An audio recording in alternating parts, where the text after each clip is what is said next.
Noche de investigación en vivo. Estamos inmersos en la confección, y luego hablaremos de ello, de el 9J. Hoy daremos datos, creo que importantes, localizaciones clave, y dónde va a estar la central de Milenio 3. Pero será luego. ¿Por qué? Porque a veces ocurren cosas curiosas.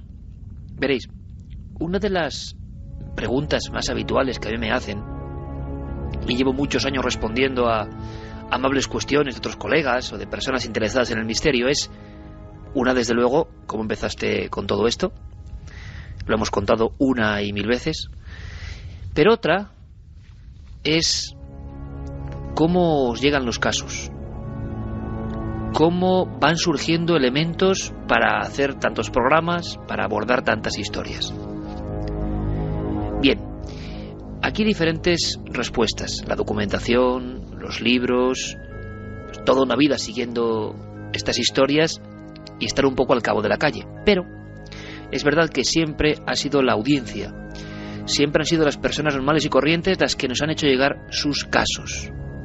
Muchas veces esos casos se pierden en un limbo, no llegan a ningún lado porque no hay elementos concretos. Pero hay veces, y esta noche es una de ellas, en las cuales incluso diferentes personas, diferentes testimonios, sin saberlo entre ellos, coinciden hablándonos de un lugar, por ejemplo. Esta noche quiero que compartáis con todos nosotros una investigación en vivo doble, de alguna forma. Las tierras andaluzas son testigo. Las tierras primero de la provincia de Córdoba y después de Sevilla serán entornos de nuestro peregrinar. ¿Y por qué?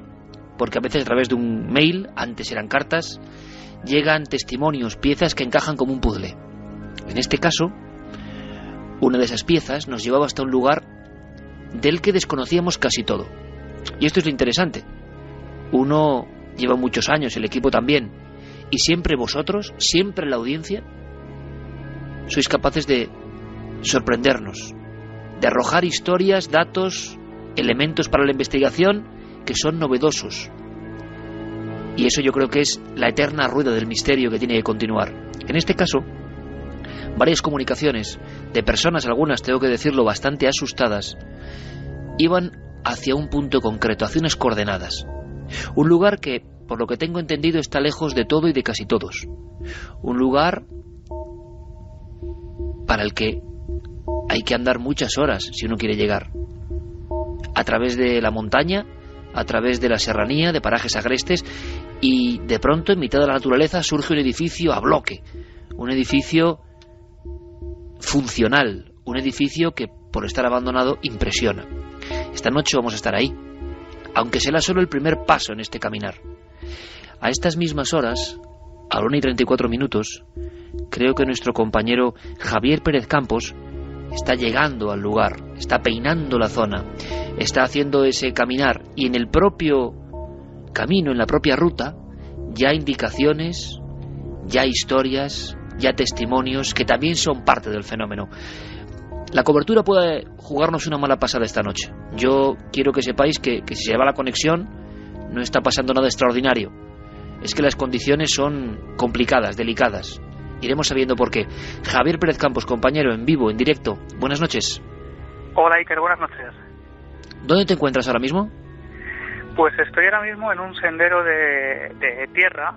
He dejado atrás una enorme cruz de varios metros de alto en medio de un precipicio. Hemos dejado atrás ese enorme precipicio. Llevamos estamos a 7 kilómetros más incluso de la civilización. Estamos absolutamente, alejados de cualquier tipo de civilización. De hecho, la cobertura no es la mejor, la que pudiéramos desear. Y hemos dejado atrás una enorme cruz de varios metros llamada la Cruz del Ecijano, una cruz que fue construida precisamente prácticamente en el momento de la construcción del edificio al que nos estamos acercando en estos mismos momentos, y que ya de por sí pues tiene gran parte de historia negra, ¿no? Porque esa Cruz del Ecijano fue construida casi por devoción, por una promesa cumplida, Y cuando el hombre que construyó esta cruz, debemos imaginarlo andando esos kilómetros y kilómetros, largas horas, por un sendero complicadísimo, constantemente acompañado por un precipicio al que es difícil alejarse sin sentir vértigo, ¿no?, al acercarte a él. Y cuando él llegó a ese lugar donde erigió esta enorme cruz de granito blanca, que parece, bueno, que es un enorme contraste además en medio de la naturaleza, falleció. Este hombre falleció en ese último intento por cumplir su promesa y bueno, es la primera leyenda que encontramos en el camino. Le voy a pedir a... Sí, le voy a pedir a Yeray, digo, Javier, compañero, que incluso quite la música en este momento, porque yo creo que captemos toda la fuerza del lugar. Tú estás caminando ahora en este entorno, te espera un lugar que vamos a ir descubriendo, pero es que encima en todo este valle escuchamos la naturaleza, escuchamos tus pasos, naturaleza en plena noche, en una comarca maravillosa, en pleno corazón de Córdoba, pero también hay, aparte de esa cruz y de promesas y de aparecidos, está la historia de una serie de luminarias que han acompañado a muchos viandantes como tú ahora mismo a estas mismas horas a lo largo de los últimos años. Eso es porque, bueno, aparte de esta supuesta aparición de este hombre que falleció colocando la cruz en este lugar, ya el lugar, la plena Sierra Virgen de Hornachuelos, siempre acompañada por un pantano, además, bueno, y por el río Bembézar, tiene esas historias de luminarias que parecen emerger en mitad de la noche de ese río y que se pierden en mitad de la montaña. Precisamente por eso se cree que uno de los nombres que se dan a este cerro es el de Cerro de los Ángeles, y también en esa lista de nombres curiosos y de toponimia encontramos otros nombres como el Barranco del Infierno, por ejemplo, que hemos dejado atrás hace unas horas y que desde luego indica un poco lo abrupto del lugar. En ese lugar, en plena noche, en ese caminar, llegando hasta un edificio que luego descubriremos, un edificio que contrasta con lo agreste del entorno. ¿Por qué estaba ahí? ¿Por qué estaba ahí solitario? ¿Por qué esos miles y miles de metros cúbicos de cemento? ¿Qué ocurrió allí? ¿Por qué nos han escrito diferentes personas indicando que ocurren cosas, que han vivido historias de pesadilla? Queremos descubrirlo y queremos que vosotros escuchéis en tiempo real, según Javier Pérez Campos va llegando. Yo creo que va a haber muchas sorpresas, pero incluso en el camino donde estás ahora mismo, que por cierto, ¿tienes buen clima, Javier? ¿Te está acompañando la noche en ese aspecto? Sí, tenemos una noche, además el cielo está completamente claro, unas temperaturas bastante agradables, digamos, que acompañan a esta investigación, porque si no, desde luego, entre lo dificultoso del camino, las horas y horas y horas que tenemos que andar hasta llegar hasta aquí, hasta este lugar, pues es bastante complicado, y aparte, con todo el equipo, con los sacos de dormir, porque vamos a pasar la noche además en este lugar, porque desde luego lanzarse al camino con esta oscuridad absoluta es una auténtica locura. Vas pertrechado de linternas, equipo de walkie-talkies y no se puede acceder con vehículo, digamos, hasta el punto donde tú quieres estar. Sí, hasta este punto no hemos podido acceder con vehículo y bueno, además eso nos ha permitido contactar, bueno, y hablar con otra gente, ¿no? Nos han dicho, por ejemplo, nos han hablado de datos que no conocíamos para nada, por ejemplo, vigilantes de esta zona que han vivido también fenómenos extraños y que, bueno, que no lo han pasado del todo bien. Los propios vigilantes de terrenos limítrofes a este lugar, porque está cercano también a algún que otro coto de caza. Ajá, ahí la historia, justo donde te encuentras ahora mismo, y repito que nuestro público en ningún momento piense en cosas extrañas, es el sonido de la naturaleza. Si escucháis algo extraño de fondo, luego ya veremos en el edificio, pero la cuestión es que hay una historia muy intrigante, sinceramente, muy de la España mágica, un señuelo importante y que ha recogido el vuelo, que es la historia de una penitente. Sí, precisamente además antes de la construcción de este edificio al que estamos a punto de acceder, en pleno siglo XV, esta zona es una zona de cuevas naturales, a las que el jueves, por ejemplo, estuvimos accediendo y es cierto que es bastante peligroso incluso intentar acceder a ellas por lo cerca del precipicio y por lo estrecho del camino, ¿no? Y en una de esas cuevas se recluyó una mujer que pasó a la historia de este lugar como la mujer penitente. En ese lugar se recluyó esta mujer, al parecer, para redimir sus pecados, y se metió en esa cueva durante 10 años. 10 años encerrada en ese lugar sin salir, salvo para intentar obtener alimento, ¿no? Apenas algunas plantas y lo poco que la rodeaba en este bosque. Al parecer esa mujer falleció también allí, justo debajo de, podemos decirlo ya, del monasterio. Es un monasterio al que vamos a acceder.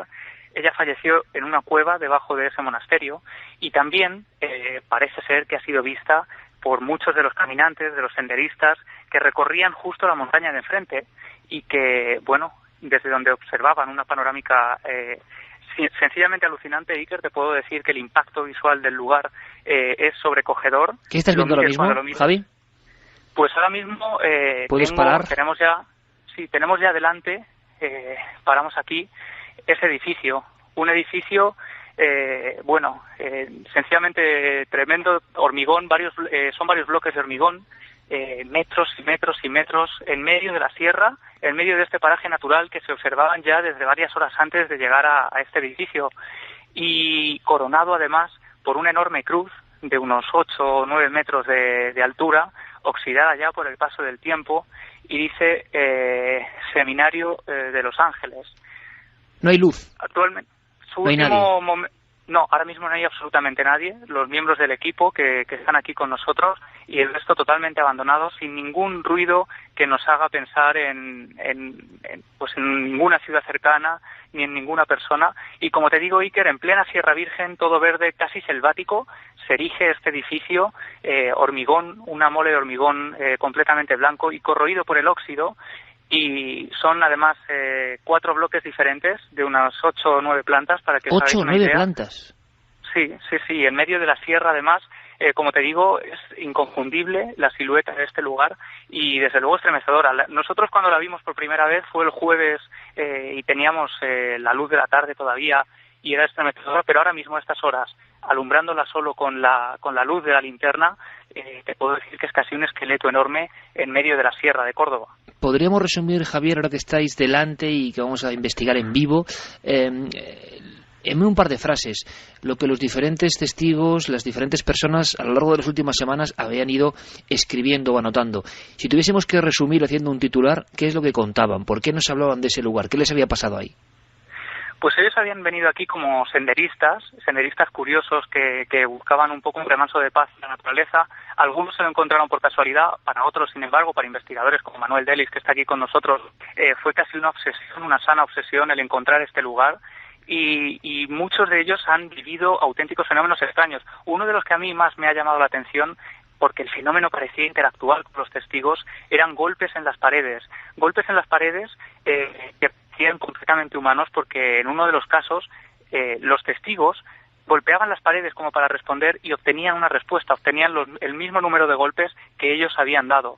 Te puedo decir, Iker, que nosotros hemos estado también esta noche en el edificio y hemos escuchado esos golpes. No sabemos, desde luego optamos, ¿no?, porque puede haber una causa natural, pero desde luego curiosos y interesantes eran. ¿Los habéis llegado a grabar, Javier?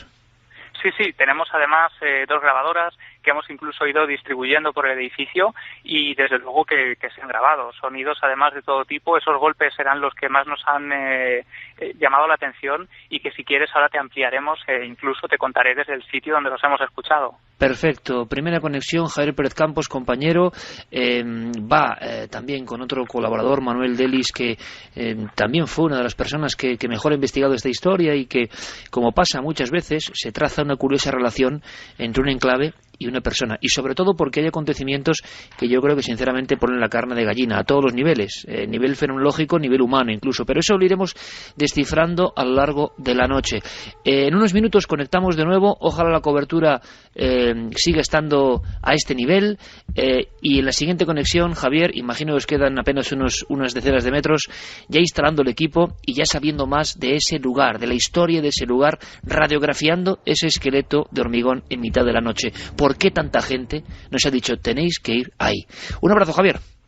Un abrazo, hasta ahora nos adentramos en el lugar. Misterio de los sonidos muy especiales y a veces, ¿verdad?, el mejor sonido para descomprimir, para escuchar un poco el oxígeno de la sierra es la propia nada, los pasos de nuestro compañero, y vamos a ver qué ocurre ahí dentro, simplemente con todo el sano escepticismo, pero es verdad. Y tengo que repetirlo, que no conocíamos la fenomenología de este lugar. Conocemos muchos lugares, lo sabéis bien, hemos estado en muchos sitios y este es uno nuevo y nos ha sorprendido. ¿Qué que diferentes vías de contacto, diferentes personas, diferentes edades, diferentes profesiones, y todos enlazados por algo que podríamos decir miedo, que han pasado mucho miedo, que no quieren volver. Manuel Delis sí lo hace, y se lo agradecemos.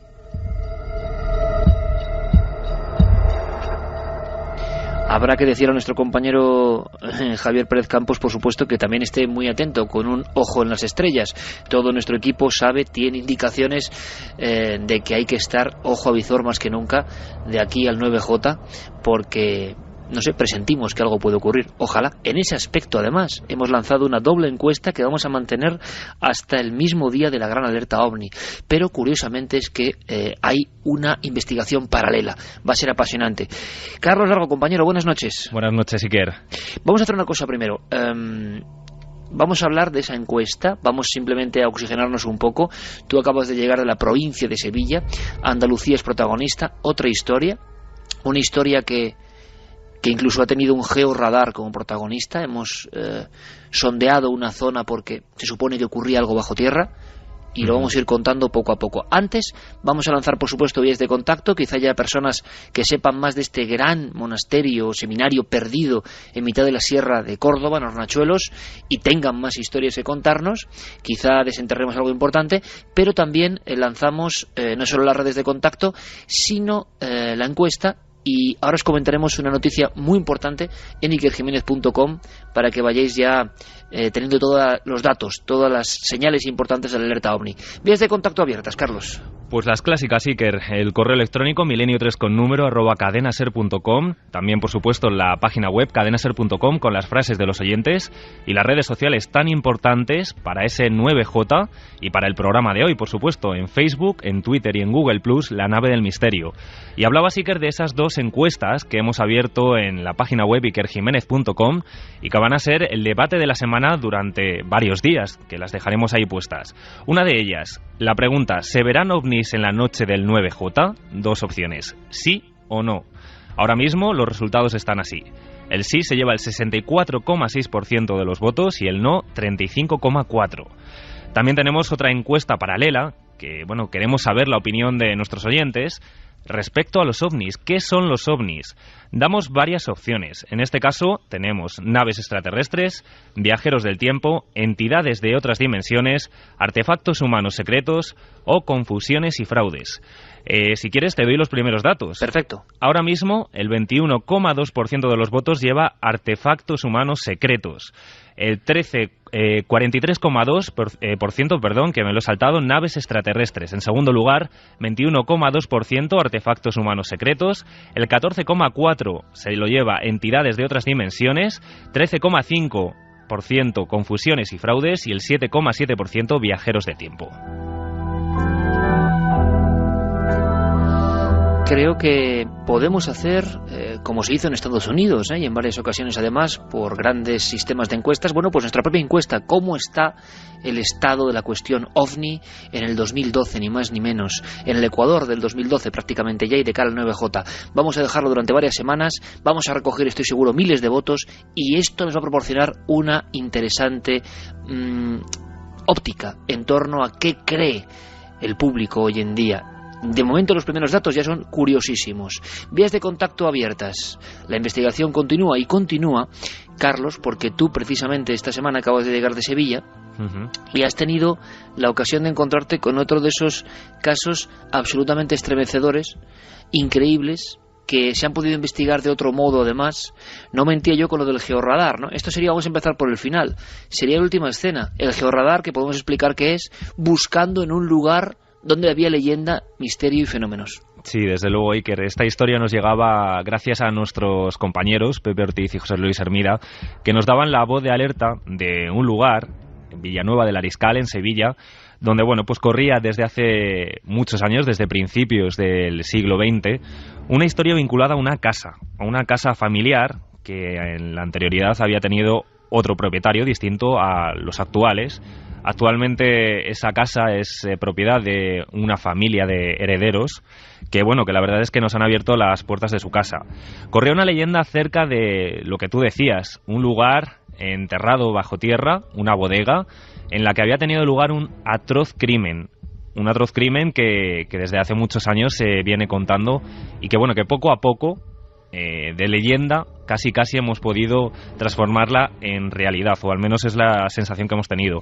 El georradar que tú mencionabas lo hemos utilizado precisamente para localizar el acceso a esta bodega donde supuestamente ocurrió este asesinato. Lo cierto es que los resultados han sido sorprendentes. Si bien con la propia maquinaria ya nos dejaban notar, el compañero, en este caso el experto en georradar, para que aquellos oyentes que no sepan cómo funciona esta maquinaria, se trata de localizar las diferentes capas de terreno que hay debajo de una edificación. Es un aparatito, para que se hagan una idea, casi como una aspiradora, o cortacésped, digamos, del tamaño de cortacésped, que va analizando todo el terreno habitación por habitación. Y bueno, pues nos dejaba entrever que efectivamente había diferentes capas o diferentes tipos de tierra y que allí podría haber un acceso. Casi de lo más reciente que hemos hecho, ayer mismo, de nuevo, hacíamos una nueva prueba, un nuevo análisis, unas catas, y que Iker, yo sinceramente me he quedado muy sorprendido con las conclusiones que hemos sacado. Bueno, pues será la segunda historia que se trazará en paralelo, una en Córdoba, ese gran centro de hormigón abandonado en Hornachuelos, y por otro lado lo que ha ocurrido en pleno corazón de la provincia de Sevilla, donde incluso el georradar intenta desvelar un misterio. Está pasando ahora mismo, y mi idea, mi interés máximo es que vosotros, amigos de Milenio 3, compartéis con nosotros todo lo que va ocurriendo, datos positivos, incluso contradicciones, ¿por qué no?, elementos que son propios de una investigación según se va fraguando. Es muy diferente hablar de las cosas a toro pasado. Esto está ocurriendo ahora, y quizá podéis ayudarnos a entender un poco más esto del profundo misterio que a veces se cruza en nuestro camino. Más tarde escucharemos a otros compañeros que estarán en Alerta OVNI, a Guillermo León, que os va a hablar del dossier especial que ya está en ikerjimenez.com. Esto es importante, en ikerjimenez.com ya un dossier especial, mapas, guías del cielo, algo impresionante que Guillermo ha ido estableciendo con todo el equipo, colaboración máxima, y ahí tenéis el auténtico puzzle para bucear en lo que va a ser la alerta del 9J. Pero me comunica Jeremy Martínez, línea interna, que ya ha llegado. Hay una zona un poquito complicada, incluso a nivel de cobertura de los móviles, y pendiendo de ese hilo, nuestro compañero Javier Pérez Campos ya se encuentra, imagino, justo en la entrada de este lugar que queremos seguir fotografiando con las palabras, que no es fácil. Javier, buenas noches de nuevo, compañero. Hola, Iker, buenas noches. ¿Estás ya sí, en el lugar? Hemos accedido ya a ese lugar, Iker, a esa entrada del edificio. Estamos en la terraza del lugar, al lado de una fuente, y bueno, nos hemos tenido que abrir camino casi como si estuviéramos en una selva. Ya te comentaba, ¿no?, que el lugar era lleno de matorrales y ramas que llegan al pecho, que no ves lo que estás pisando, y además ya nos ponían un poco sobre aviso cuando veníamos hacia acá. Nos hablaban de que es un lugar con bastante fauna, ¿no? Incluso nos decían, nos alertaban para que tuviéramos cuidado con las víboras, que efectivamente son bastante peligrosas, y más si nos encontramos a esos 7 kilómetros, más de 7 kilómetros caminando de un lugar. Por tanto, tenemos que tener especial precaución, incluso murciélagos que nos han dado algún que otro susto, y alguna que otra rata también, que los miembros del equipo también han visto pululando por el edificio. Claro, y que pueden ser, hay que decirlo también, protagonistas de muchos de los sonidos o de sustos que pueden provocarse. Es decir, es el típico sitio abandonado, gigantesco, y que está siendo devorado poco a poco por la naturaleza, de alguna forma, ¿no? Sí, la naturaleza desde luego se va abriendo paso. Estamos ahora mismo rodeados de montañas y la estampa es sobrecogedora, porque, bueno, bajo el cielo estrellado, esta enorme mole, varios metros de altura, las ventanas completamente rotas, y ventanas que además han sido protagonistas también en muchos de los fenómenos que los testigos nos comentaban, y que nosotros mismos el jueves, y que cuando llegábamos, era una de las primeras cosas que nos llamaban la atención. ¿Qué pasó? Por eso precisamente hemos elegido este lugar. Encima de esa ventana estábamos ya en la terraza, aguardando a los miembros del equipo cuando ya habíamos terminado las grabaciones, las entrevistas y demás, y volvíamos a partir de regreso a Hornachuelos. En ese lugar en concreto, de pronto los miembros del grupo que estábamos aquí formado de testigos y demás señalaban una de las ventanas porque se estaba abriendo completamente sola. La ventana estaba abriéndose delante de nuestras narices sola hasta llegar a dar un fuerte golpazo contra una de las paredes al chocar el portico contra la pared, y instantes después, al igual que se había abierto, volvía a cerrarse completamente sola.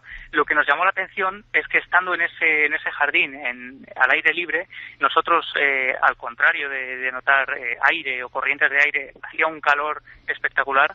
Y lo curioso, lo que también nos llamó la atención, es que el resto de ventanas del edificio que estaban limítrofes a esa ni se movieron un pelo. Es decir, fue la única de todo el grupo de esas 6 ventanas de la fachada que se abrió y se cerró sola delante de nuestras narices. Podría tener una explicación natural, pero bueno, nosotros desde luego quedó la duda, ¿no? Tenemos que ir sabiendo por qué se abandonó ese lugar, por qué estaba en ese sitio, qué ocurrió, y contamos con un especialista que va a ser también un poco guía, ¿no?, en redescubrir esta historia. Pero me gustaría antes de las noticias que escuchásemos uno de los muchos testimonios que nos han ido llegando. Es un breve fragmento, pero para que la audiencia de Milenio 3 se dé un poco cuenta de cómo coinciden, ¿no?, en muchas cosas. Es Manuel Pluguer, uno de los hombres que allí pasó un momento pues bastante malo, ¿no?, como tantos otros senderistas, montañeros, personas que, claro, caminan 7 kilómetros de sendas y de montañas y llegan a un lugar, y ese lugar, claro, impresiona ya. Imagino que la sugestión es fuerte. Ese gran edificio encajado, metido, como si fuese una especie de costra de la propia roca. Pero no tiene nada que ver. Esas cientos de ventanas. ¿Cómo serán los pasillos por dentro? ¿Qué ocurrió allí? Bueno, vamos a escuchar el testimonio porque es uno de tantos y es ejemplo de lo que hemos ido recibiendo a lo largo de las últimas semanas. Es una sensación bastante extraña. Es como si te estuvieran mirando por la ventana, como si te estuvieran observando. Y aparte, las ventanas y las puertas se cerraron y se abrieron solas, con bastante fuerza. Y al llegar a la cruz del monasterio, pues ya los 3 que íbamos nos pusimos bastante malos, con ganas de vomitar también. Y cuando llegamos, pues escuchamos a gente, pasos, como si hubiera movimiento allí. Pero al final, cuando entramos, es que no había nadie. Y recorrimos todo el monasterio y estaba vacío completamente.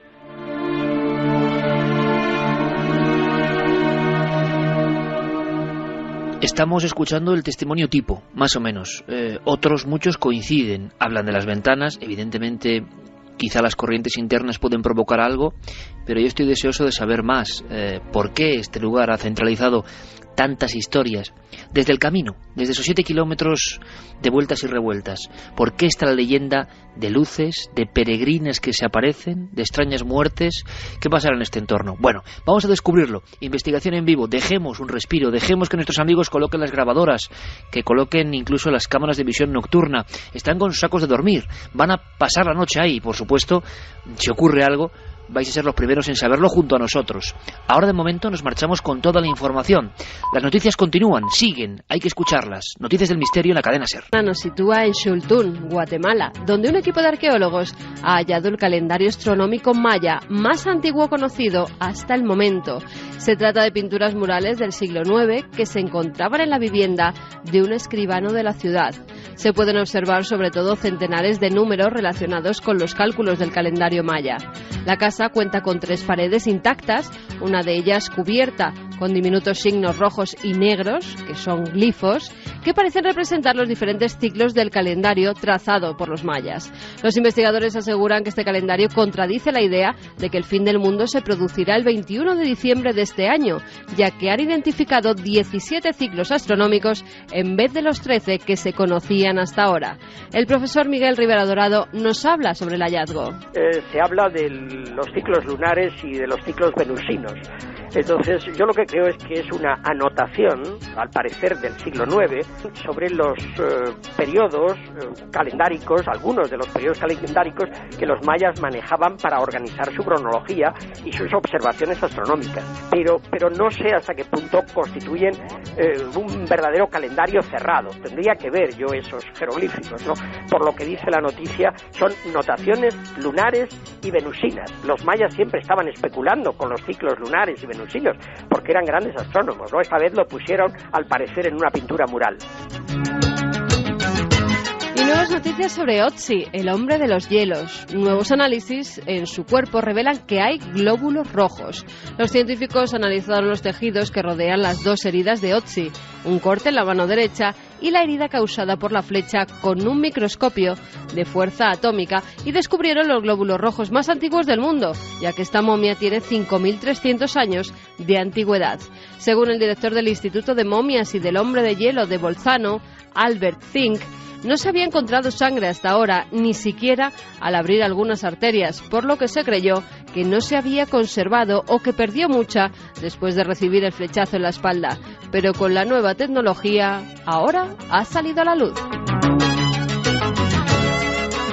Y hasta ahora era un misterio porque había dunas en Marte. Ahora la revista Nature ha publicado un estudio realizado por el científico estadounidense Nathan Bridge, en el que asegura que grandes dunas de arena se desplazan sobre la superficie marciana a un ritmo similar al que siguen las de la Tierra, lo que sugiere que el viento de ese planeta es el que las produce. Los investigadores compararon imágenes de alta resolución tomadas con 100 días de diferencia para estudiar la topografía y cuantificar el desplazamiento de las dunas, que se observan por satélite en esa región marciana. La velocidad es similar en ambos planetas, pese a que la atmósfera de Marte es 100 veces menos densa que la de la Tierra. Alberto Jiménez, director del Observatorio Astronómico del Castillo de Borovia, aporta luz a este misterio. Lo que ocurre es que pensábamos que estas dunas de Marte se habían formado hacía mucho tiempo, en una época geológica pasada, porque teniendo en cuenta que la atmósfera de Marte es pues muy tenue, es una atmósfera muy ligera, pues quizás no podía provocar este tipo de dunas como ocurre en la Tierra. Sin embargo, las nuevas mediciones que ha obtenido recientemente una nave espacial que se llama Mars Reconnaissance Orbiter, la MRO, los nuevos datos que ha obtenido esta sonda apuntan a que en 105 días pues las dunas se habían movido 4 metros, con lo cual pues ya vemos que estos movimientos pues son recientes. En Camboya se están estudiando extraños rituales funerarios que se llevaban a cabo en sus montañas. Los investigadores de la Universidad de Otago hallaron varios ataúdes colgados en las repisas de escarpadas montañas, pero no pudieron identificar al pueblo que enterraba a sus muertos de tan insólita manera. Analizando la madera de los ataúdes, algunos huesos y el esmalte de los dientes, se ha podido saber que son de entre el siglo XIV y XVII y que coinciden con la decadencia y caída del poderoso reino de Angkor. Pero en el reino de Angkor se quemaban los muertos, por lo que el pueblo que llevó a cabo estos rituales funerarios tuvo que ser un mundo aparte. La semana que viene muchos más enigmas aquí, en la nave del misterio.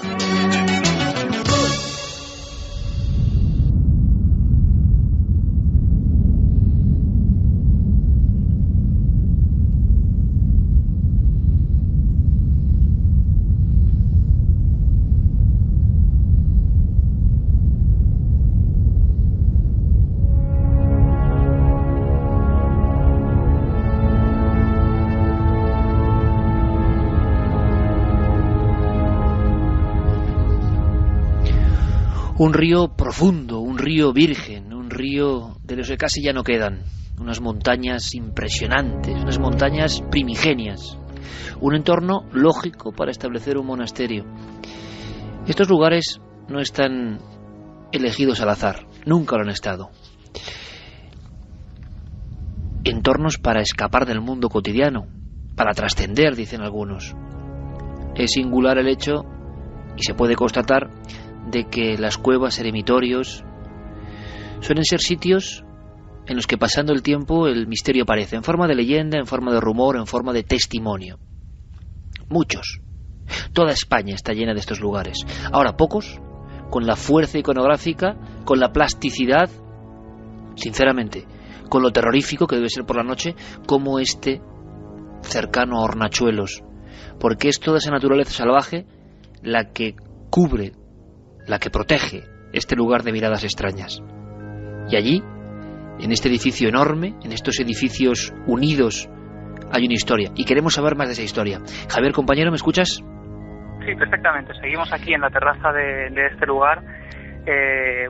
Un auténtico laberinto, Iker, en medio de la sierra. Un laberinto porque nosotros mismos, miembros del equipo, nos hemos perdido en varias ocasiones. Los pasillos, los largos corredores, las escaleras, mantienen una estructura casi idéntica en todos los lugares, y lo que dificulta conocer en qué lugar estamos en cada momento, y nos consta que no somos los únicos. Muchos nos hablaban también de eso, pero es que además, escuchando al testigo que estuvo con nosotros también el jueves, recuerdo que eso también es algo que nos ocurrió y que también nos pareció bastante curioso. Cuando llegamos a la tarde a este edificio, a las puertas, una enorme verja que da la bienvenida al lugar, antes de cruzarlas, de atravesarlas y de entrar en el sitio, escuchamos también como voces en el interior, y llegamos a creer que podría haber alguien, quizá algún vigilante o algún otro curioso que se hubiera acercado al lugar. Lo cierto es que al entrar no nos encontramos a nadie. Podemos imaginar, además, con el largo sendero que hay que recorrer y dificultoso además para llegar hasta aquí, la gente que llega a este lugar no es porque sí, ¿no? Es gente realmente interesada en este sitio. Por tanto, desde luego, cuando nos ocurren estas cosas siempre buscas la respuesta más lógica. Quizá fue el eco que en el barranco pues juega también malas pasadas, ¿no? Ese sonido. Pero bueno, una anécdota más a la investigación en este lugar. Estáis acompañados ahora mismo por la luz de las linternas, abriéndose un poco paso. Me gustaría, y le gustaría seguro a la audiencia, saber un poco cómo es por dentro el entorno, y te acompaña un investigador que lleva mucho tiempo unido a este enclave tan curioso, tan raro, tan fotogénico también, ¿no? Sí, tenemos la suerte además de contar con él en esta investigación, y en esta noche es Manuel Delis, que ha escrito, ha investigado muchísimo y se ha convertido casi en una sana obsesión para él, porque cuando él empezó a investigar sobre este lugar no había absolutamente o prácticamente ningún dato sobre este sitio. Sin embargo, él con valentía, digamos, se adentró en estos bosques tan cerrados y bueno, tuvo que hacer más de una visita para poder dar con el lugar. Lo cierto es que se encuentra totalmente resguardado, y si no vienes con alguien que lo conozcas, que conozca el camino y la ruta, pues es bastante fácil perderse. Por tanto, yo creo, Iker, que él mejor que yo podría hablarte además de la historia de este lugar, que además, y creo que no por casualidad, se ganó la fama de monasterio maldito. Monasterio maldito, ya con esa especie de aura, ¿no? Por cierto, que me informan compañeros, nos están llegando noticias que andéis con mucho cuidado, porque conocedores de la zona afirman, también puede ser otra leyenda, no lo sé, pero y lo dicen así, es un auténtico nido de serpientes o de víboras este lugar. Sí, lo están contando, Iker, están llegando bastantes mensajes, así que sí que extremen un poquito la precaución. Todos incidiendo en lo mismo, ¿no? Que hay una gran cantidad, por la naturaleza, por el entorno, de víboras, ¿no? Uh-huh. Sí, bueno, cuando nosotros veníamos hacia acá, uno de los guardias, de los vigilantes de las zonas cercanas, nos incidían en eso, mucho cuidado con las víboras, porque además, en caso de que sea un macho el que muerde, pues la muerte es una posibilidad más que cercana. Y además, como te digo, Iker, en este lugar tan alejado, a esos 7 kilómetros, casi 2 horas andando, caminando de Hornachuelos, y imagínate en completa oscuridad, porque el jueves regresamos a Hornachuelos ya de madrugada, solo con la luz de las linternas por ese camino. Cuando las apagábamos nos quedábamos como en medio de la nada. Por tanto, incluso ese peligro de quedarse sin pilas en las linternas, con las linternas en medio del bosque, es otro peligro real. Aún quedan sitios aislados, en este país nuestro que parece ya hiper escaneado. Manuel, buenas noches. Vamos a ver si me escucha Manuel. Buenas noches. Manuel, ¿me escuchas? Sí, buenas noches. Buenas noches, Manuel.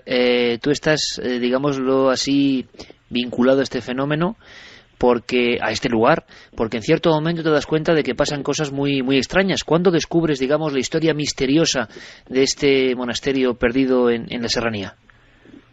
Pues fue a raíz de una conversación que tuve con un buen amigo, investigador también, que es Ángel Rivero, y estábamos hablando, salió el tema de cuál sería el sitio que te gustaría investigar, pero por una razón u otra, pues no te ves capaz o es prácticamente inaccesible.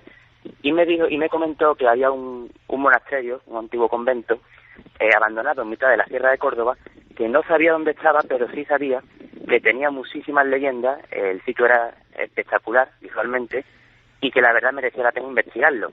Pero en ese momento él no se veía capaz.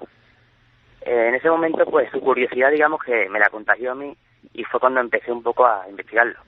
Y fuiste encontrando, Manuel, pacientemente, como suele pasar esto, ha ocurrido muchas veces, ¿no? Investigadores que puntualmente, estoy recordando ahora mismo a Pruden Muguruza, a tantos y tantos otros, que de pronto empiezan personalmente, a veces en silencio y durante mucho tiempo, a ir rascando un poco la historia, ¿no? ¿Y qué empiezas a saber? Es un sitio que se abandona, ¿por qué, Manuel? El sitio donde estáis ahora mismo, que además yo no lo conozco personalmente, estoy viendo las fotografías que nos transmite Javier Pérez Campos y que me comenta Guillermo León que en tiempo real, como ocurre siempre todo en este programa, en tiempo real, intentaremos poner en nuestras vías de contacto y en las redes sociales, en Twitter, Facebook, en la web, fotos para que veáis, quienes estéis conectados, cómo es este lugar, porque es impresionante, es que hay que verlo.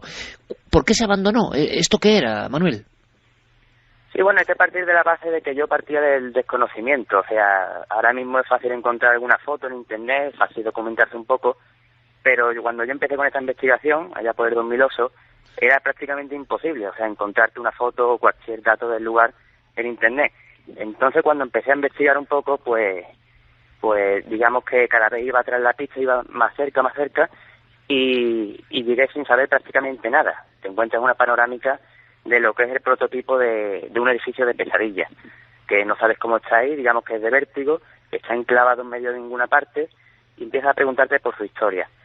Cuando digamos que te documentas un poco más, pues te informas de que realmente tiene una historia macabra. O sea, este edificio tan grande no se abandona por casualidad. Fue abandonado por tres incendios digamos repartidos por su historia, y que digamos que fue lo que creó su fama de monasterio maldito, porque digamos que cuando el monasterio llegaba a su máximo apogeo, pues digamos que se volvía a incendiar, digamos, y se quedaba prácticamente en la ceniza. O sea que ese lugar, Manuel, ese lugar que tiene un aspecto como muy rotundo, ¿no? Muy recio. La historia creo que nos remonta además al siglo XV, las piedras iniciales, pero luego yo no sé si se va completando. ¿Qué pasa? ¿Que se va reconstruyendo después de cada uno de estos incendios? Efectivamente, el monasterio se fundó en 1490 por Juan de la Puebla, que fue segundo conde de Belalcázar, y digamos que en principio era lo que era un pequeño convento. Pues lo que pasa es que, digamos, las vistas del lugar, que son impresionantes, o sea, esto transmite, es la controversia, ¿no?, que transmite muchísima paz, pero a la vez el vértigo de un edificio colosal en un barranco. Esto despertó la curiosidad de muchísimos feligreses que decidieron, digamos, mudarse aquí, y acabó siendo lo que es ahora.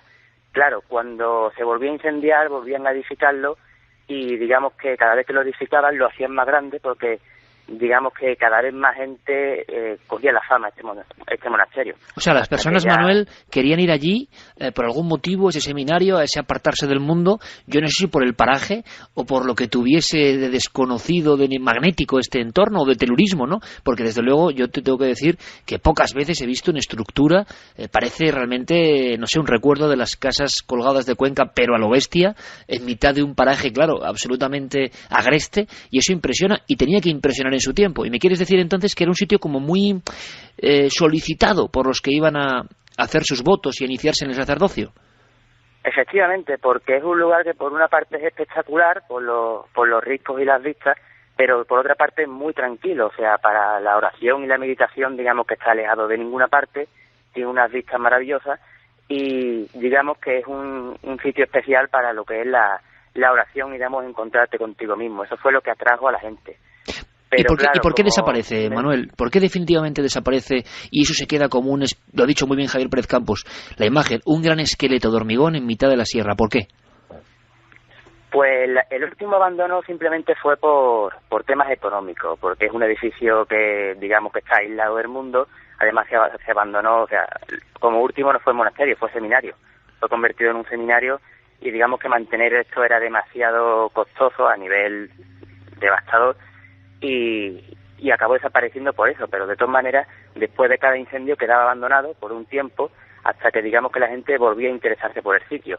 Digamos que es un lugar que crea una especie de atracción-repulsión, por el hecho de estar alejado de cualquier parte, pero a la vez, una vez estás aquí, digamos que se respira paz y tranquilidad. Eso está ubicado en la montaña de Los Ángeles, se llama Monasterio de Los Ángeles porque la montaña, antes de que existiera ese monasterio, ya tenía fama por las apariciones de luminarias que salía del Belmésar y se metían, según los testimonios, en la montaña. O sea que, como hemos visto, un lugar ya marcado desde antiguo por luces y por aparecidos. ¿Y cuándo te encuentras tú, Manuel, personalmente indagando? Y además yo creo que es lo que has hecho, como han hecho otros muchos compañeros, es redescubrir un poco la historia, ¿no? Y ponerla sobre el mapa. Y a partir de esta noche más. Y espero que para bien, porque sabemos que la audiencia de Milenio 3 es muy respetuosa. Tenemos otro lugar de la España mágica para conocer. Pero cuando te empiezas a encontrar con testimonios como los que hemos escuchado, con personas, senderistas, alpinistas, investigadores, curiosos, que empiezan a contar que pasan cosas ahí dentro. ¿Cuándo empiezas a recopilar esa información? Pues es bastante curioso, porque antes de recoger testimonios lo que me informé son de las leyendas que corren en torno al monasterio, como la que te ha contado el compañero Javier, de la mujer penitente, la cruz del Efijano, tal y tal. Entonces, cuando empiezo a recoger testimonios, es muy curioso porque por este edificio lo que más pasan son senderistas que desconocen dichas leyendas. Jamás han escuchado hablar de la mujer penitente, de su cueva, absolutamente de nada. Y sin embargo los testimonios verifican dichas leyendas. O sea, gente que jamás ha escuchado hablar de la mujer penitente dice que de su cueva ve salir una luz que se dirige al monasterio y que se pierde allí.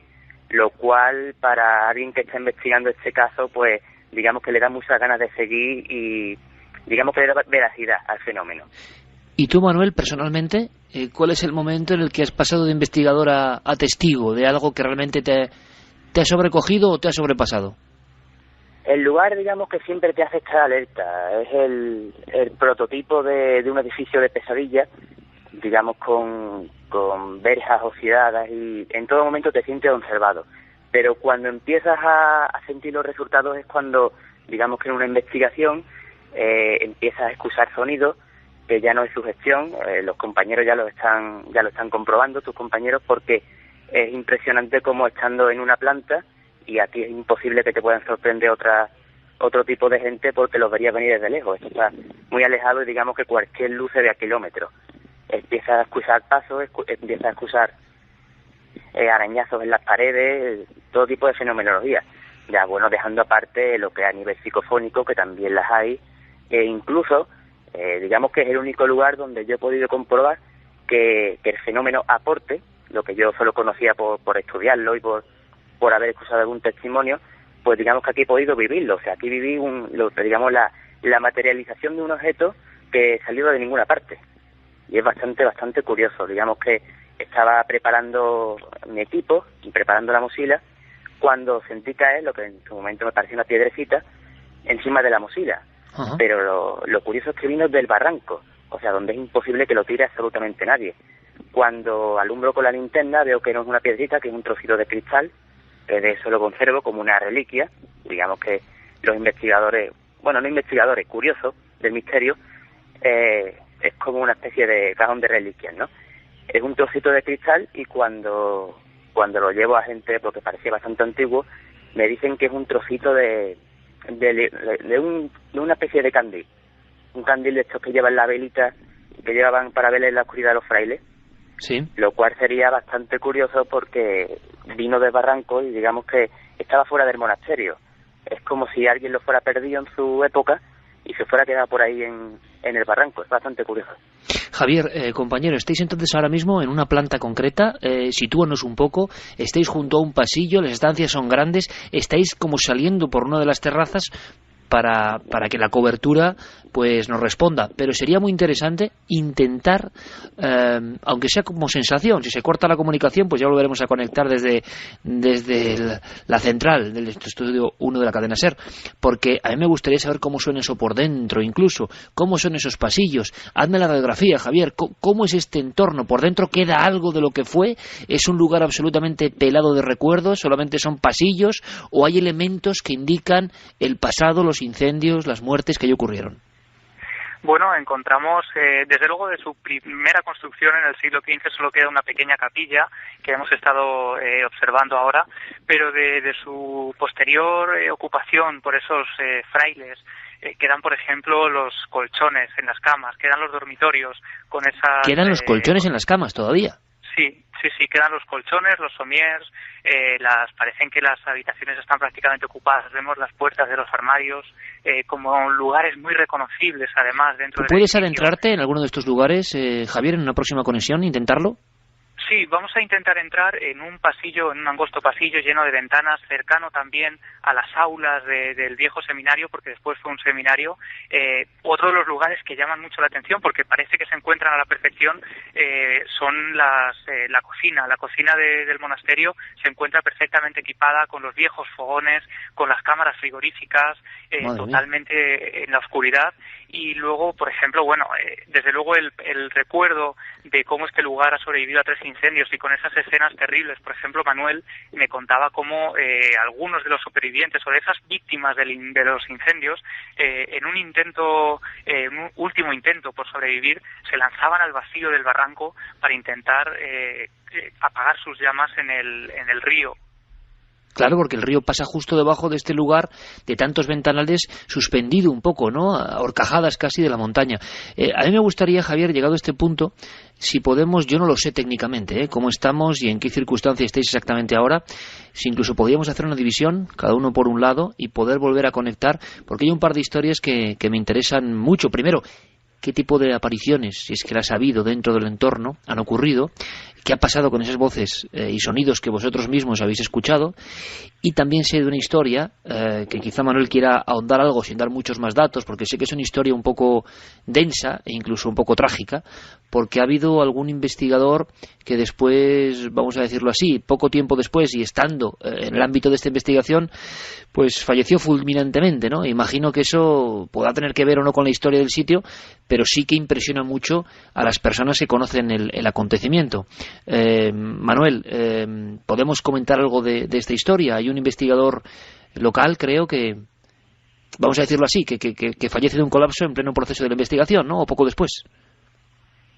Sí, bueno, buscarle una relación es, digamos, aventurado, pero sí es curioso que un amigo investigador, pues, digamos que fue su última investigación. Yo los guié hasta aquí, se interesaron por el lugar, lógicamente por su envergadura y su historia, y la verdad es que días después de haberlo investigado y haber sacado una psicofonía bastante extraña, pues falleció de un infarto. Hombre, no es que fueran extrañas circunstancias, pero que estaba muy bien de salud y digamos que no tenía ningún problema.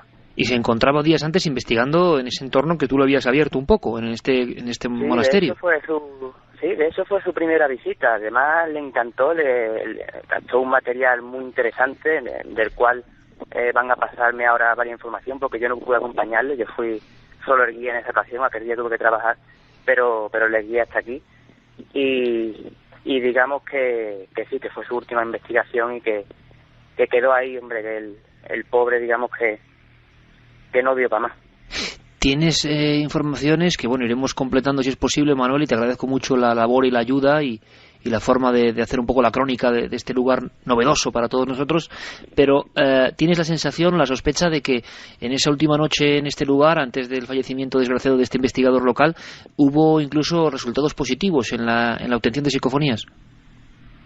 Sí, aquella noche a nivel psicofónico fue brutal, porque se trajeron una psicofonía muy clara, se trajeron además unos sonidos lo que se denominan claricencias, que son sonidos que salen de ninguna parte, pero los escuchas en el momento, pero después no se graban, y siempre vino contándome que allí se escuchaban muchísimas voces, que el sitio era impresionante y que por supuesto quería volver. O sea que tú... Dime. No, o sea que, Manuel, tú llegaste a escuchar a este investigador al regreso contándote lo que más o menos había ido investigando o había ido obteniendo antes de su muerte. Sí, yo llegué a hablar con él, eso me dijo que estaba encantado con el sitio, que por supuesto quería volver, hombre, no que se fuera a obsesionar, pero que le haya impactado, además que es un sitio que impacta a cualquiera. Y sí, tenía una investigación pendiente y la verdad es que se quedó ahí. De eso otro compañero malagueño y yo, digamos que en parte por eso también estamos más ahondando en este lugar, también por él un poco. Es como una especie de trabajo que hay que acabar de alguna manera, ¿no? Efectivamente, es como algo que no es que empezáramos los tres, pero es algo que lo siempre ha estado ahí, siempre como hablamos de tal, de terminarlo juntos y tal, y como no pudo ser, pues lo hemos terminado nosotros aparte. Bueno, desde luego me parece impresionante, Manuel, haya relación o no, sí que es una historia humana y que lo estemos contando en el lugar de los hechos. Hay muchos sitios en el misterio español que han sido las últimas investigaciones de muchos jóvenes y no tan jóvenes, ¿no? Y eso también a veces hay que recordarlo. Vamos a hacer una cosa, Javier, Manuel. Vamos a ver si podemos actuar en diferentes puntos. Creo que una de las ideas es conexión por walkie-talkie, que estéis en diferentes puntos que han sido, vamos a decirlo así, calientes o donde ha habido mayor fenomenología, y me gustaría mucho poder asistir a ese momento. Así que os dejamos unos minutos para que os reubiquéis, si os parece, y conectamos en apenas unos instantes y nos seguís dando información de este lugar que estamos escaneando en vivo con vosotros, y yo os lo agradezco enormemente y sé que la audiencia también. Así que hasta dentro de un momento en este monasterio en mitad de la Sierra de Córdoba. Un abrazo, compañeros. Un abrazo, hasta ahora.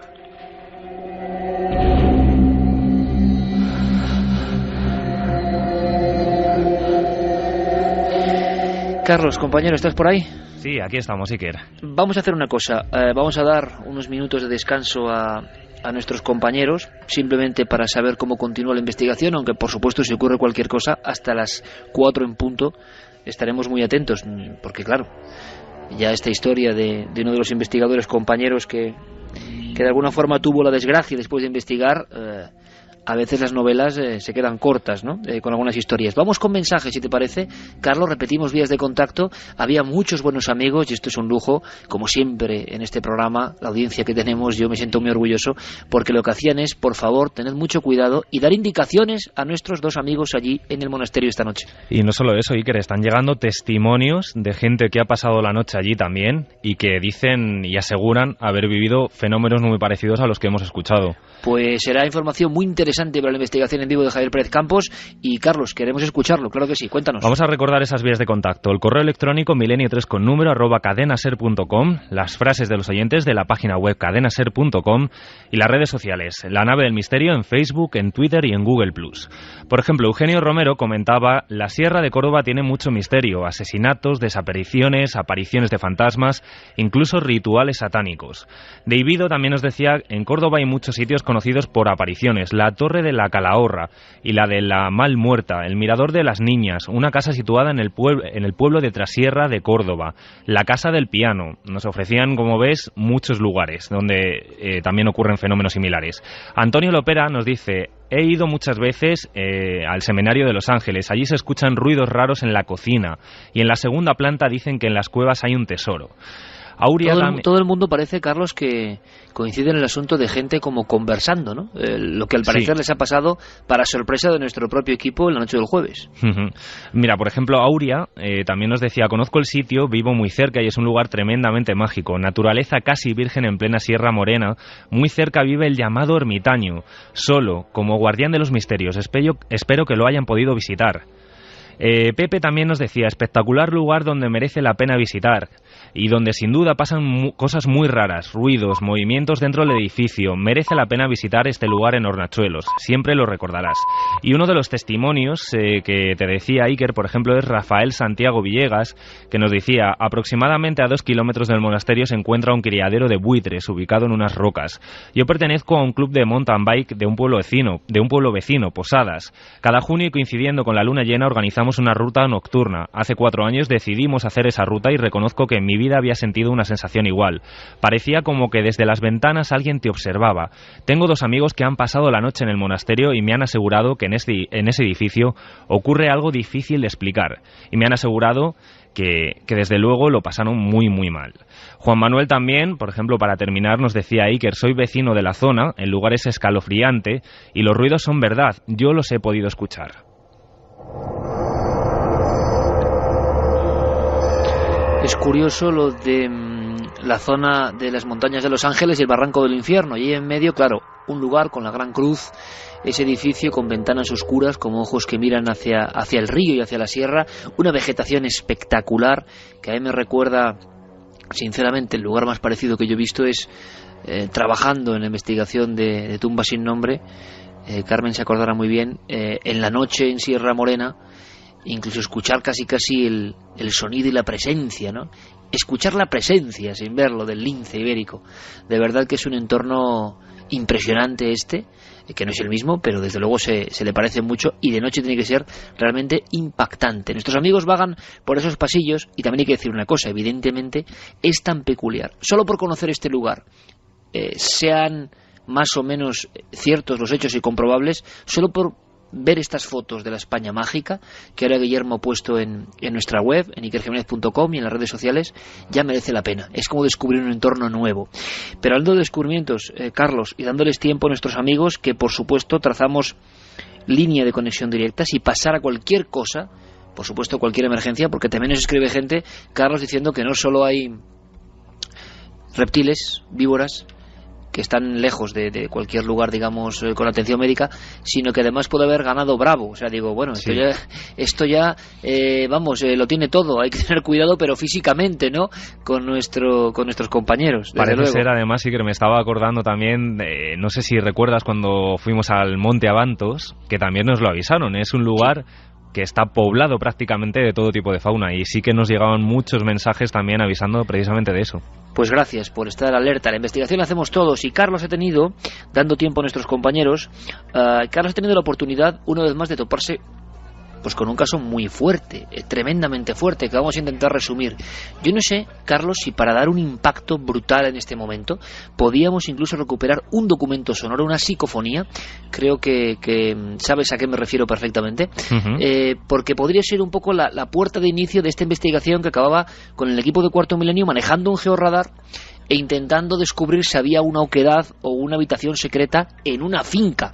Vamos a empezar con este documento, si te parece. Cuéntanos y cuéntanos la historia, porque yo no sé qué es esta psicofonía, pero sí que sé que es impresionante. O sea, de verdad que se escucha bastante bien. Bueno, pues mira, para situar a los oyentes, esta grabación la realizaron nuestros compañeros, como decíamos, Pepe Ortiz y José Luis Hermida, en una casa en Villanueva del Ariscal, en la provincia de Sevilla. La casa es conocida desde hace mucho tiempo como la Casa del Magistral. Ahora descubriremos poquito a poco por qué se llama así, y bueno, para que todos lo sepan, también tiene otro nombre, la Casa Santa Justa. Justa es, digamos, la matriarca, o era la matriarca, la abuela de la familia que nos ha atendido y que, bueno, pues nos ha concedido un montón de entrevistas.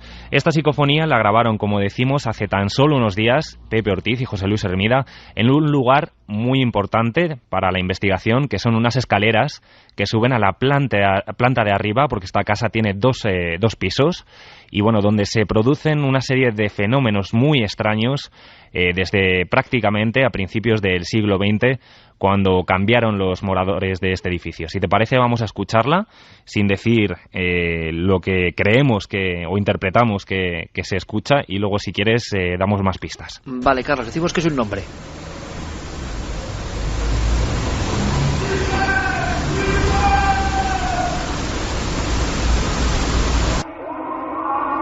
¿Está la voz repetida 2 veces, me imagino, o es así exactamente? Está repetida bueno, precisamente. Es un alarido tremendo. El lugar está cercano a entornos donde alguien pueda gritar de esa forma. Pasan coches, no sé cómo explicarlo, porque es que es muy clara. Tiene ese tono típico tan sórdido, ¿no?, de algunas psicofonías. Tiene ese tono, pero es que es clarísimo. Pues lo cierto, Iker, es que es un lugar que está apartado del pueblo. El pueblo de Villanueva del Ariscal pues es un núcleo que es pequeño relativamente, aunque sí que ha crecido en los últimos años. Y esta casa, como decimos, se construyó en 1906. Antiguamente solo un único camino llevaba a esta casa y estaba aislada. Actualmente se encuentra ya unida a otros chalés nuevos de nueva construcción, pero está totalmente abandonada, está apartada al final prácticamente del pueblo, y es lo que precisamente nos ha llamado la atención, que justamente cuando grabaron, nos lo contaba tanto Pepe como José Luis, lo dejaron todo prácticamente cerrado y con un silencio que allí no pasaba absolutamente nadie, y en toda la grabación, que duró prácticamente 1 hora y media, 2 horas, no se escucha ningún ruido, algún ruido de algún coche que pasa por ese camino, pero no ninguna voz. Y esa voz además parece que tiene como reverberancia, que tiene como eco, como si estuviera en la propia casa, y nadie se podía haber colado. Dice un nombre que nosotros interpretamos. No digas. Vale, quiero volver a escucharla, por favor. Vamos a ver si Yerey nos puede poner de nuevo el documento, porque ahí hay alguna psicofonía de este tipo, en plan grito o alarido. Tiene algo. Yo no sé qué tiene, pero a mí cuando lo escuché por vez primera me impresionó, sinceramente. Ahora, es alguien que se mete en la casa y grita, aunque no es un grito directamente al micrófono, es un poco más lejano. Repetido 2 veces, muy unido, pero desde luego esto no es un error en la audición. Está clarísimo el sonido. Ahora hay que saber qué es. Ocurre en esa casa del crimen y en esa casa del georradar.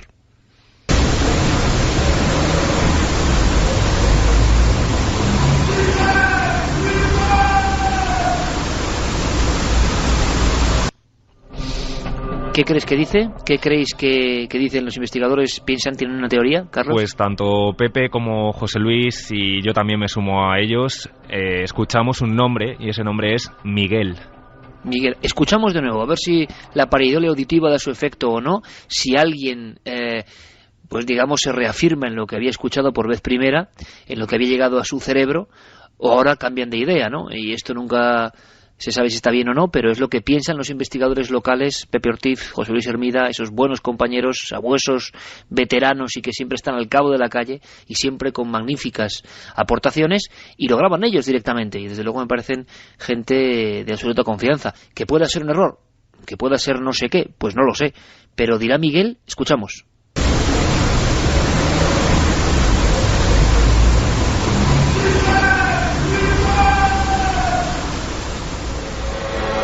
Desde luego lo que es un grito clarísimo. ¿Y esto cuándo se grabó, Carlos? Pues esto se grabó hace unos 15 días aproximadamente. Hace unos 15 días tan solo. Sí, porque fue unos días previos a cuando acudimos allí para grabar en la casa, para el programa de televisión, para Cuarto Milenio. Ellos fueron previamente, precisamente porque miembros de la familia, hace unos cuantos años, hicieron también una grabación psicofónica por todo lo que estaban viviendo en el mismo punto, en la escalera, y lograron también conseguir resultados, tintineos de relojes como antiguos, como carrillones, voces, conversaciones que prácticamente no se entendían, y justamente intentaron reproducir la misma investigación particular que había hecho la familia, y consiguieron esta voz. En toda la grabación no se escucha prácticamente nada más. Carlos, ¿qué conexión puede haber con la realidad de un Miguel en ese entorno, con la historia de su supuesto crimen? Cuéntanos. Pues indagando, nuestros 2 amigos sí que lograron sacar ese nombre o relacionarlo con una persona que podía haber vivido en la casa. Se trata de un antiguo encargado de la finca que se llama Miguel Nevado, y del cual también incluso se ha conseguido documentación, porque allí cuando estuvimos en la casa todavía, aunque está en un estado prácticamente en ruinas, la familia sí que la conserva. Y bueno, pues hay objetos, hay muebles antiguos, incluso hay un baúl muy misterioso de un personaje que vivió en torno a 1906-1910, que se relaciona con un crimen. Y bueno, mira, por ejemplo, tenemos un corte precisamente de Pepe que nos aclara un poco más acerca de este personaje, de Miguel. Tuve que investigar también a ver si en esa casa había vivido, había prestado sus servicios a algún hombre que se llamase, o una persona que se llamase Miguel, claro está. Pues, ¿cuál sería mi sorpresa? Que allí hubo una persona, trabajador, que se llamó Miguel Nevado. Y tanto es así, que tengo en mi poder una nota de una liquidación de un trabajo de unas 224 pesetas. Estoy hablando del año 1952. Carlos, historias del pasado, historias de trabajadores de ese lugar e historias que conducen hacia un primer crimen y un emparedamiento. Sí. Un hecho como muy siniestro, una muerte desde luego a destiempo, muerte luctuosa, emparedamiento, y a partir de ahí una serie de fenómenos que se prolongan en el tiempo, como estamos viendo casi hasta hoy. Sí, además lo primero que te puedes encontrar nada más llegar a la casa es una verja que interrumpe el paso. Allí pone Santa Justa. Como decíamos, es el nombre de una de las personas, digamos, de la matriarca de esta familia, cuyo marido compró la casa al anterior propietario y se la regaló como un homenaje, digamos, a su mujer. Anteriormente, en 1906, es cuando se construye esta casa y, bueno, pues el primer morador es un canónigo, el canónigo magistral de la Catedral de Sevilla, llamado José Roca y Ponsa. Este hombre vivía acompañado de una especie de ama de llaves, de criada, que se llamaba Dolores Sánchez, o al menos así es lo que han podido rescatar también nuestros amigos investigadores, que es como se la conocía en el pueblo. Lo cierto es que era una mujer que se relacionaba, pero pocas veces, porque únicamente iba al pueblo. Como decíamos, estaba apartada totalmente la casa de lo que era el núcleo central del pueblo, pues para hacer tareas de compras de alimentos para este canónigo. Y bueno, pues parece ser que con los años esta mujer desapareció. No se supo nada de ella. En pocos días nadie del pueblo tenía ninguna noticia. Y bueno, pues se cuenta como una leyenda, aunque sí que hemos encontrado también atisbos de realidad, de que este canónigo pues pudo un día matarla. Bien por celos, se cuenta por una historia de celos o un malentendido que hubo entre ellos, y bueno, pues parece ser que decidió emparedarla viva en una bodega que había abajo en el sótano de la casa. Un sótano que a día de hoy está totalmente sellado y que es lo que hemos tratado de localizar con el georradar. En tiempo real, y esto es absolutamente increíble, pero es la verdad, o sea que la experiencia del 9J puede ser maravillosa. Guillermo León ya coloca fotografías, imágenes de la finca donde Carlos Largo ha estado investigando, acaba de llegar con todo este material, todavía en tiempo de proceso. Lo alucinante es que estos dos lugares, por un lado el barranco y el increíble monasterio de hormigón gigantesco, ese esqueleto vacío en la zona de Hornachuelos, Córdoba, también tenéis las imágenes en increaciones.com, y ahora también las imágenes de la finca El Magistral, y son dos lugares unidos por la absoluta soledad, la pátina del tiempo transcurrido, la sensación de que hay secretos.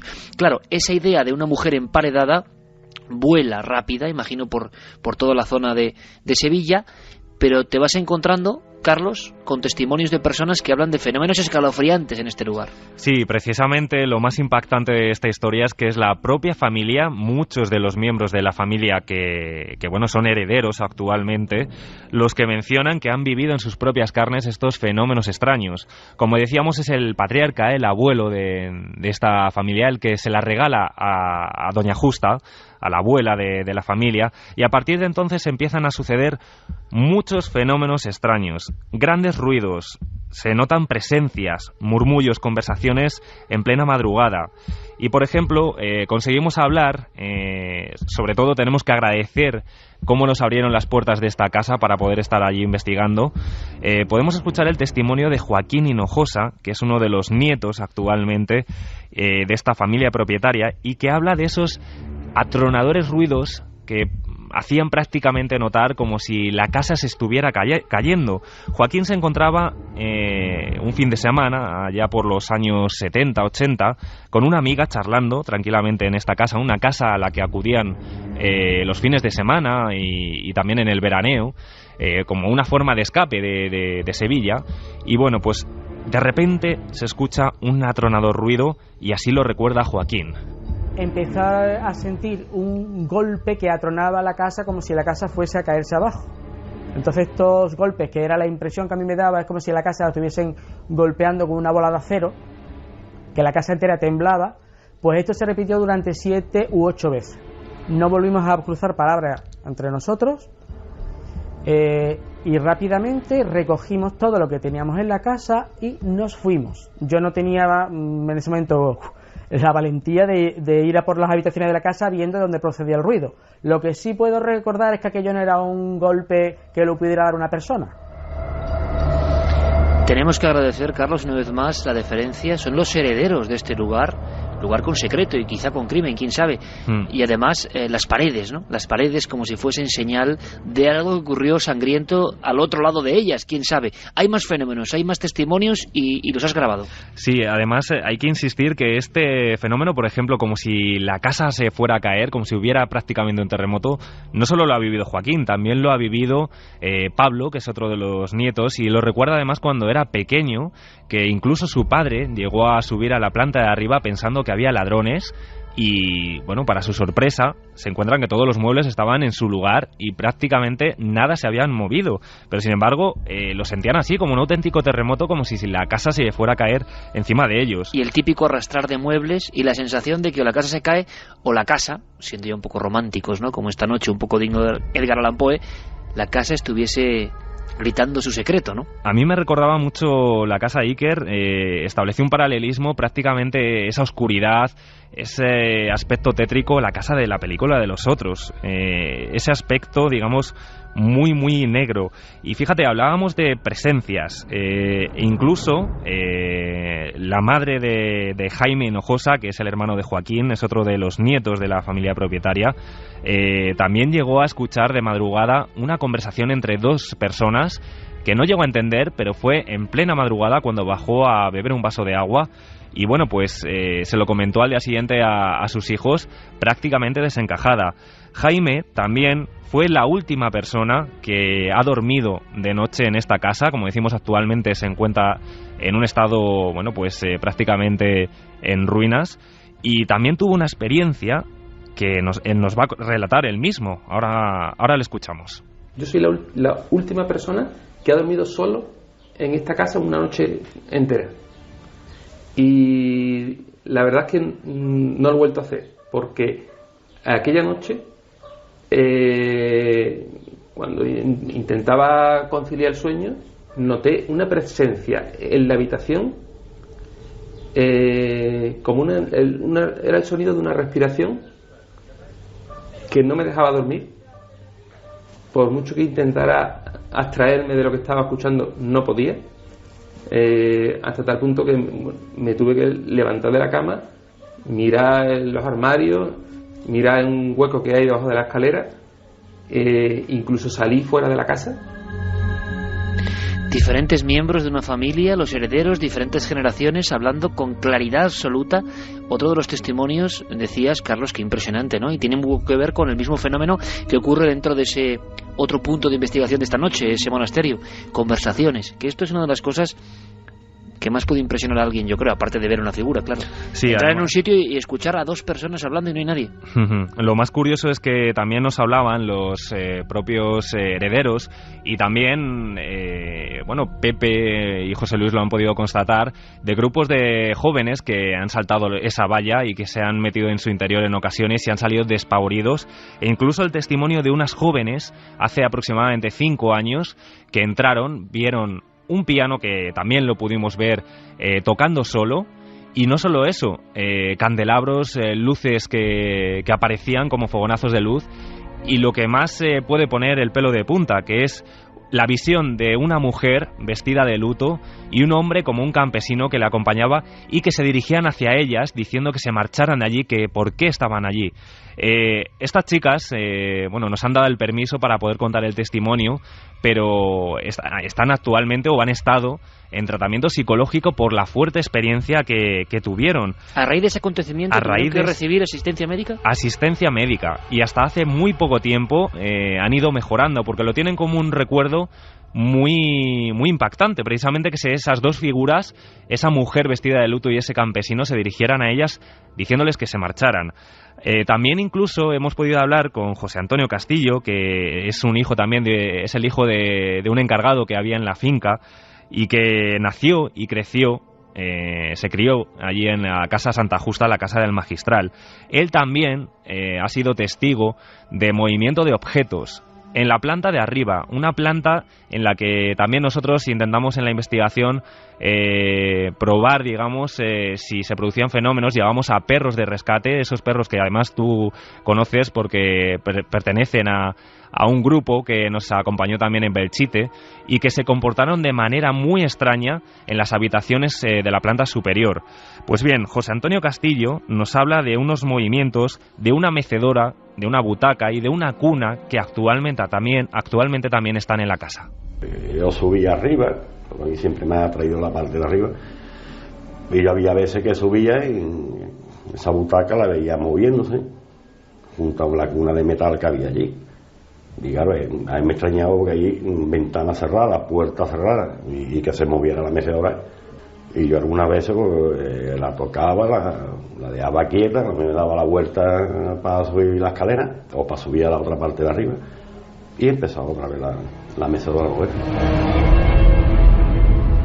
Acaba de nombrar este hombre, nombres, apellidos, testimonios, un arquetipo absolutamente clásico y que espanta bastante, ¿no? Y que las películas incluso nos han contado una y mil veces, una mecedora. Lo curioso es que estas personas son valientes y hablan, pero en cuantos inmuebles de este tipo pueden ocurrir cosas similares. Yo creo que el colofón, aunque seguimos investigando, es tiempo real, se está investigando ahora mismo de alguna manera, es descubrir ese hueco, ese lugar, ese secreto donde pudo estar enterrado este cuerpo del crimen, legendario o no. Por eso, ahora entendéis, amigos y amigas de Milenio 3, llevamos el georradar, no solo los perros, sino el georradar. Y lo que podemos decir, que no sé si se puede decir a estas horas o no, Carlos, es que el hallazgo es, vamos, puede ser casual, pero sorprendente, ¿no? Sorprendente desde luego, porque como tú decías, esta historia sí que era conocida en el pueblo de Villanueva del Ariscal. Incluso nos contaban algunos vecinos, como Ángela, que la gente mayor se santiguaba en la misma puerta de la Casa Santa Justa porque había escuchado, mejor dicho, de esta historia, de este crimen de Dolores Sánchez, que incluso uno de los miembros de la familia, que era investigador, José Rafael Abascal, pues llegó a investigar con los bodegueros antiguos de la casa para saber si había un acceso a digamos, para poder investigar esta historia. También incluso amenazaban a los niños pequeños con encerrarles allí en la casa del magistral. Como tú decías, nosotros ayer, en este caso, tanto Pepe como José Luis fueron un paso más. La familia dio permiso para hacer unas catas en aquellos lugares en los que se creía que podía estar ese acceso a la bodega. Y bueno, los resultados es que, bueno, pues en este caso Jaime, que le escuchábamos, es arquitecto, junto a también un equipo grande de albañiles, de obreros que estuvieron allí haciendo distintas pruebas, extrayendo tierra, pues sacaron como conclusión que sí, que efectivamente esa tierra era diferente a la que había en otros lugares y que había un espacio diáfano antiguamente. Lo que pasa que alguien de esa familia se encargó de taparlo, pues porque conocía o sabía de esa historia seguramente.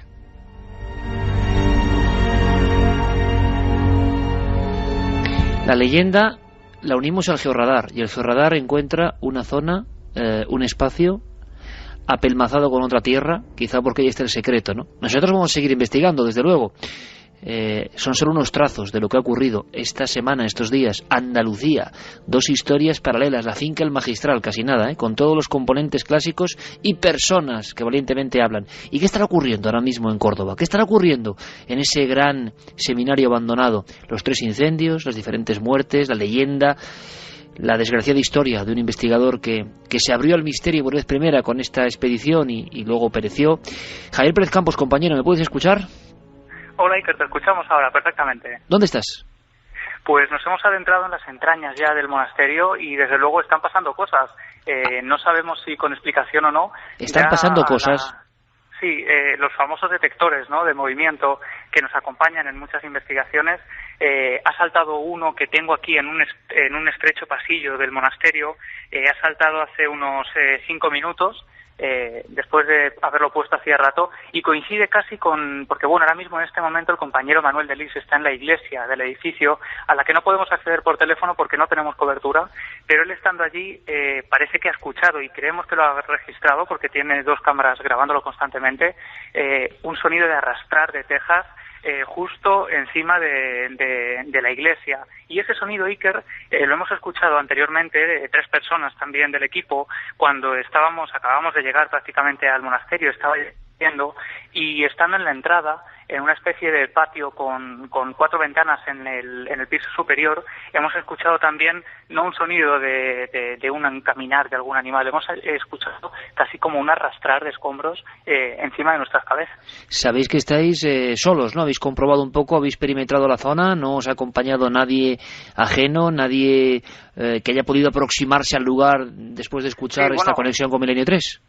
No, desde luego hemos peinado la zona, estamos absolutamente solos en el edificio y precisamente además porque los murciélagos, por ejemplo, no alteren un poco la investigación, los detectores, por ejemplo, están puestos a ras de suelo, ¿no? A una altura que sabemos que los murciélagos no vuelan, ¿no? Oye, Javi, una cosa importante, el compañero Manuel Delis está en una zona, pero no podemos tener acceso a él, no podemos hablar ni siquiera vía walkie-talkie, se le puede escuchar. Sí, por walkie-talkie, por ejemplo, podemos hablar con él, no sé cómo lo escucharíais vosotros. Vamos a intentarlo, Javi, te escuchamos. Venga, perfecto, vamos a intentar hablar con Manuel a través del walkie. No sé si lo vais a escuchar, vamos a proceder. Manuel, ¿me escuchas?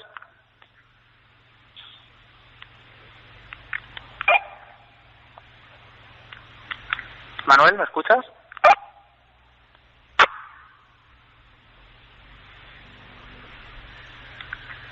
Estamos intentando dar con él ahora. ¿Él está en un lugar muy apartado de ti, Javi, en este momento? Sí, está a varios metros. Mira, ahora mismo lo tenemos. Escuchamos. Manuel, ¿nos escuchas ahora mismo?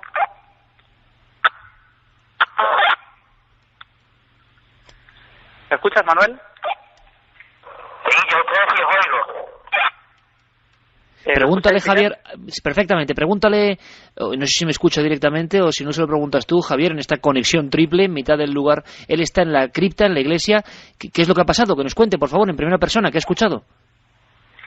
Manuel, ¿nos podrías contar un poco qué es lo que acaba de pasar en la iglesia ahora mismo?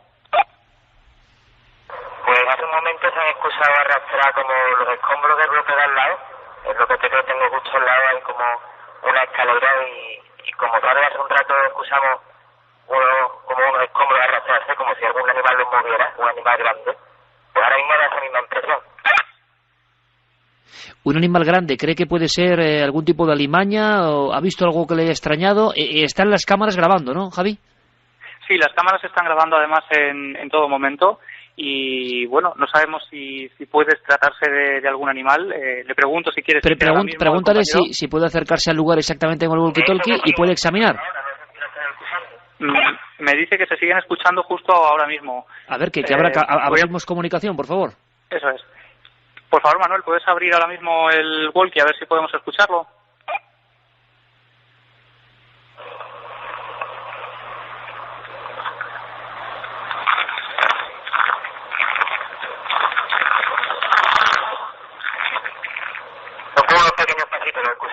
Hemos escuchado algo, pero ¿son tus propios pasos?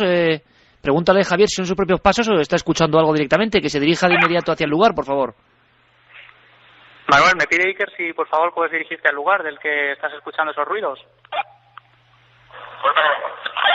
Se dirige ya hacia allá el compañero. Y como te digo, Iker, desde luego, por ejemplo, cuando estamos ahora mismo en lo que hemos dicho que es el campamento base, ¿no? Porque es el sitio más alejado de los animales, desde el que tenemos controlado también el patio y la entrada a esa iglesia. Por tanto, desde aquí prácticamente podemos ver que no hay absolutamente nadie merodeando, ni siquiera por esas ventanas que rodean a todo el edificio. Cada menos de medio metro hay una ventana que taladra esta gran mole de... ¿Estáis en diferentes plantas, Javier? Sí, él está en la parte de 2 plantas más abajo y nosotros estamos 2 más arriba. Y bueno, como te decía, estando aquí cenando incluso hemos escuchado una especie de golpes, parecían golpes en las paredes, pero lo cierto es que estas paredes son bastante gruesas e incluso intentando golpearlas ahora no retumban, no tienen esa especie de eco. Bueno, Javier, vamos a ver, ahora estoy seguro que me mataría toda la audiencia si yo dijese que gracias por la investigación, por la conexión y que continuamos con otros temas, pero evidentemente hay que dar paso a los compañeros de las noticias. Yo no sé qué está pasando, pero tenemos que contarlo, así que mantenemos abierta, por supuesto, la línea de investigación, las noticias...